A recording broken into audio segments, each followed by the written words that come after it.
पाठ 13. रासायनिक बदल व रासायनिक बंध. कैरीचा आंबा होणं, बर्फ वितळणं, पाणी उकळणं, फुगा फट्ट दिशी फुटणं, अशा ज्या गोष्टी आपण रोज बघतो त्याला म्हणायचं बदल. कोणताही रासायनिक बदल मात्र होत असेल तर मूळ पदार्थाचं संघटन बदलतं आणि त्यापासून वेगळं संघटन असलेला आणि वेगळे गुणधर्म असलेला नवीन पदार्थ मिळतो.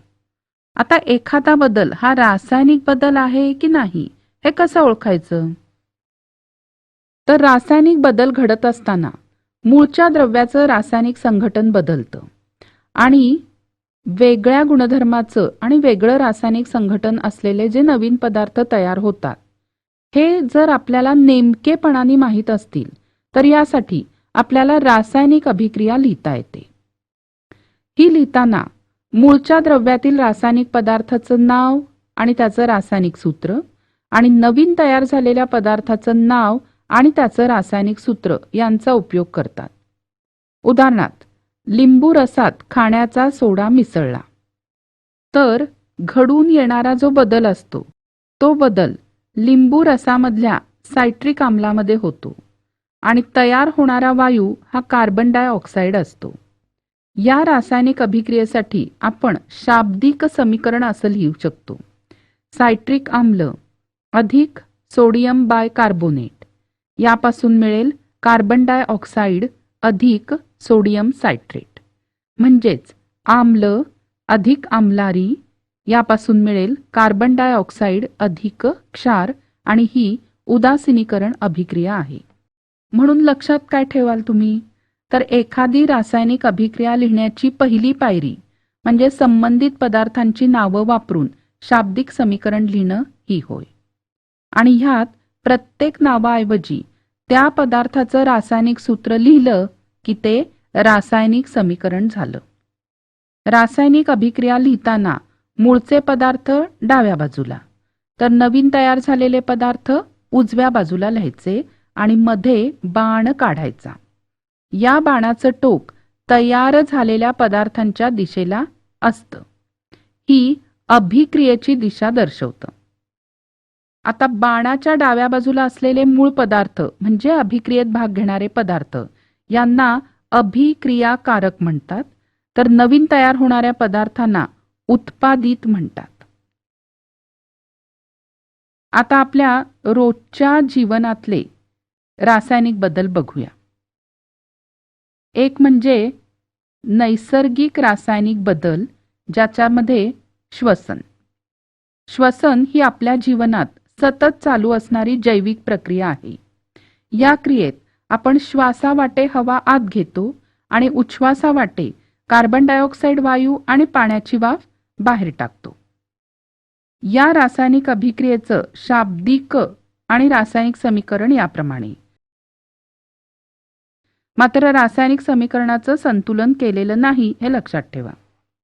शाब्दिक समीकरणात येईल ग्लुकोज अधिक ऑक्सिजन श्वसन क्रियेच्या मदतीने कार्बन डायऑक्साईड अधिक पाणी तयार होईल. रासायनिक समीकरण होईल C6H12O6 अधिक O2 बाणावर लिहायचं श्वसन CO2 अधिक H2O.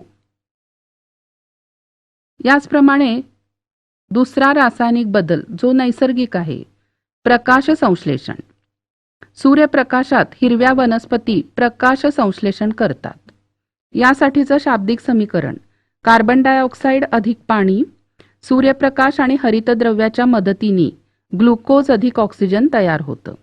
रासायनिक समीकरण CO2 अधिक H2O सूर्यप्रकाश आणि हरितद्रव्याच्या मदतीने C6H12O6 अधिक O2 तयार होतात. आता मानव निर्मित रासायनिक बदल बघूया. एक आहे इंधनाचं ज्वलन. ऊर्जा मिळवण्यासाठी लाकूड, कोळसा, पेट्रोल किंवा स्वयंपाकाचा गॅस जाळतात. यामध्ये इंधनाचं ज्वलन होणारा सामायिक पदार्थ म्हणजे कार्बन. ज्वलन प्रक्रियेत कार्बनचा संयोग हवेतील ऑक्सिजन बरोबर होतो आणि कार्बन डायऑक्साईड हे उत्पादित तयार होतं. याचं शाब्दिक समीकरण होईल कार्बन अधिक ऑक्सिजन यापासून मिळेल कार्बन डायऑक्साईड आणि रासायनिक समीकरण C अधिक O2 यापासून मिळेल CO2. यानंतर विरल हायड्रोक्लोरिक आम्लाने शहाबादी फरशी स्वच्छ करणे. इथे शहाबादी फरशीचं रासायनिक संघटन आहे कॅल्शियम कार्बोनेट.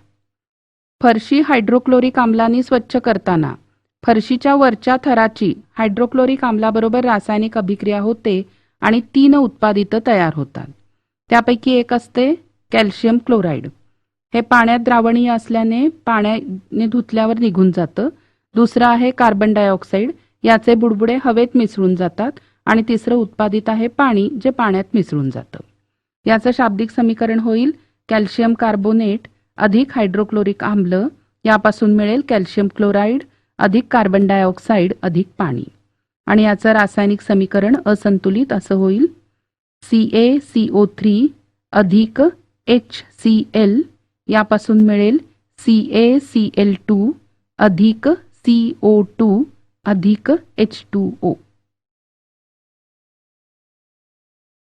यानंतर दुष्फेन पाणी सुफेन बनवणं. दुष्फेन पाण्यात कॅल्शियम व मॅग्नेशियमचे क्लोराईड आणि सल्फेट हे क्षार विरघळलेले असतात. त्यामुळं हे पाणी चवीला मचूळ लागतं आणि साबणाचा फेस होत नाही. हे पाणी सुफेन करण्यासाठी त्यात धुण्याच्या सोड्याचं द्रावण घालतात.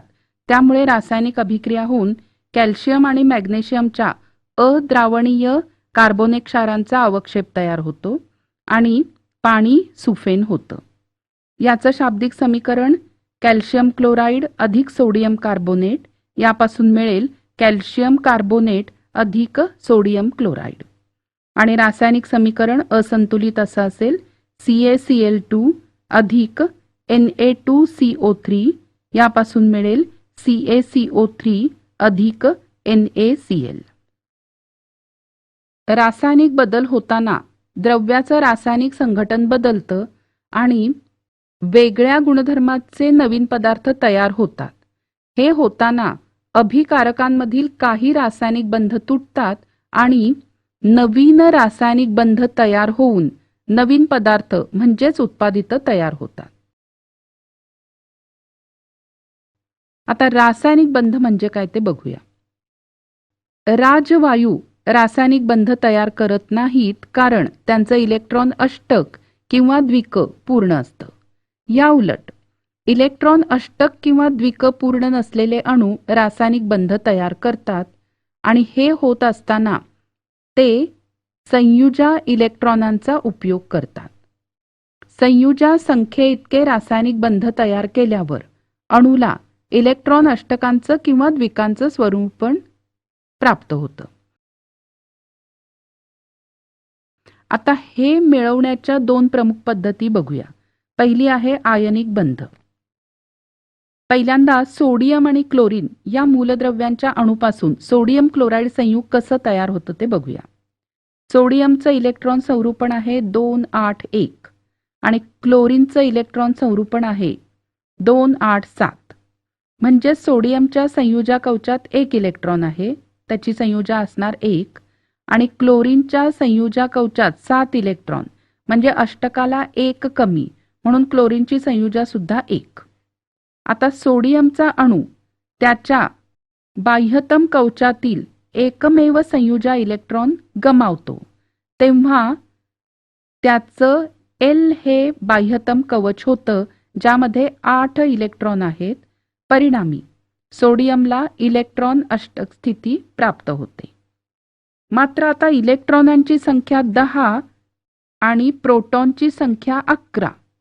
यामुळे सोडियमच्या केंद्रकावरील धन प्रभाराचं संतुलन होत नाही आणि निव्वळ +1 इतका धनप्रभार असलेला सोडियम हा धन आयन तयार होतो.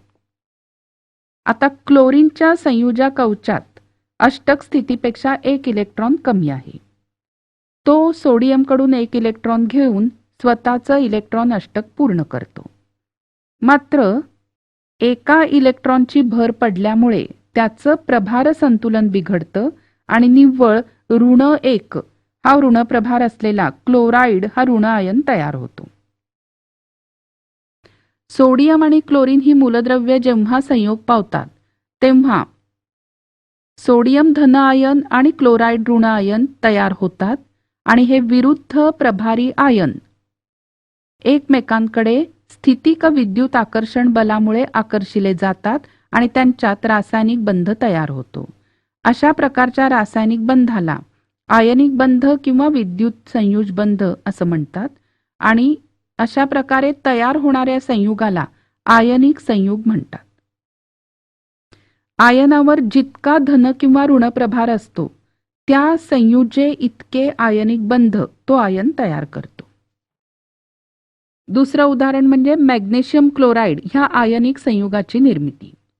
यामध्ये मॅग्नेशियमचं इलेक्ट्रॉन संरूपण आहे 282, तर क्लोरीनचं इलेक्ट्रॉन संरूपण आहे 287. म्हणजे मॅग्नेशियम त्याचे 2 इलेक्ट्रॉन देऊ इच्छितो तरच त्याच्या बाह्यतम कक्षेमध्ये 8 इलेक्ट्रॉन म्हणजेच अष्टक पूर्ण होईल. म्हणजेच त्याला 2 रासायनिक बंध तयार करता येतात. म्हणून 2 क्लोरीन अणूंना मॅग्नेशियम प्रत्येकी 1 इलेक्ट्रॉन देतो. त्यामुळे या 2ही क्लोरीन अणूंचं अष्टक पूर्ण होतं आणि यापासून मॅग्नेशियम क्लोराईड ह्या आयनिक संयुगाची निर्मिती होते. यानंतर अष्टक किंवा द्विक पूर्ण करण्याची दुसरी पद्धत म्हणजे सहसंयुज बंध. जेव्हा सारखे गुणधर्म असलेल्या मूलद्रव्यांच्या अणूंचा संयोग होतो तेव्हा साधारणपणे सहसंयुज बंध तयार होतो. अशा अणूंमध्ये इलेक्ट्रॉनांची देवाणघेवाण होत नाही, तर यामध्ये इलेक्ट्रॉनांचं संदान म्हणजे शेअरिंग होतं. संदान केलेले इलेक्ट्रॉन हे दोन्ही अणूंची सामायिक मालमत्ता असल्यामुळे दोन्ही अणूंचं इलेक्ट्रॉन अष्टक किंवा द्विक पूर्ण होतं. उदाहरणार्थ हायड्रोजनचा रेणू. हायड्रोजनच्या अणूमध्ये 1 इलेक्ट्रॉन असून त्याचं द्विक पूर्ण होण्यासाठी 1 इलेक्ट्रॉन कमी आहे आणि हायड्रोजनची संयुजा 1 आहे. आता हायड्रोजनच्या 2 अणूंमध्ये बंध तयार होताना दोन्ही अणू एकसमान आणि एकाच प्रवृत्तीचे असल्यामुळे ते एकमेकांबरोबर आपापल्या इलेक्ट्रॉनचं संदान करतात. त्यामुळे हायड्रोजनच्या 2 अणूंचं इलेक्ट्रॉन द्विक पूर्ण होतं आणि त्यामध्ये रासायनिक बंध तयार होतो. याला म्हणायचं सहसंयुज बंध. 2 संयुजा इलेक्ट्रॉनांच्या संदानाने एक सहसंयुज बंध तयार होतो. दुसरं उदाहरण म्हणजे पाणी म्हणजेच H2O ह्या सहसंयुज संयुगाच्या रेणूची निर्मिती. ऑक्सिजनच्या अणूच्या संयुजा कवचात 6 इलेक्ट्रॉन आहेत, म्हणजेच ऑक्सिजनमध्ये इलेक्ट्रॉन अष्टकापेक्षा 2 कमी आहेत आणि ऑक्सिजनची संयुजा आहे 2.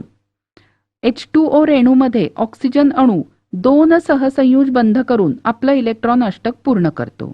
ऑक्सिजनचा 1 अणू हे 2 सहसंयुज बंध 2 हायड्रोजन अणूंबरोबर प्रत्येकी 1 याप्रमाणे करतो. हे होताना दोन्ही हायड्रोजन अणूंचं इलेक्ट्रॉन द्विक स्वतंत्रपणे पूर्ण होतं. अशा प्रकारे H2O ह्या सहसंयुज रेणूची निर्मिती होते.